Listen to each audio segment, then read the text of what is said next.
به شعبه وزارت کارهای داخله در نوحه قبادیان عریضه زن 46 ساله ساکن نوحه مذکور وارد گردیده است که ماه دکامبر سال 2023 جوان 25 ساله ساکن همین نوحه با روی فریب به باوریش در آمده برای پسر 22 سالش را به خدمت الترناتیوی حربی روان کردن از او 54,000 سومانی گرفته یگان عمل را اجرا نکرده مبلغ گرفته‌اش را به منفعت شخصیش صرف نموده است.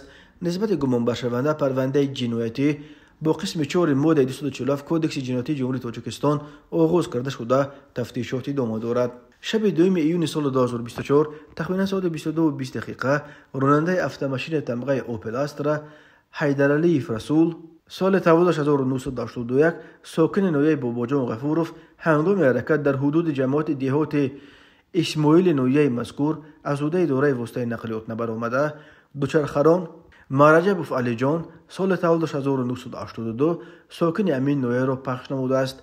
در نتیجه نام برده جراحت‌های جسمانی برداشته در جای حادثه به هلاکت رسیده است. اوید بین حادثه تحقیقات ادامه دارد.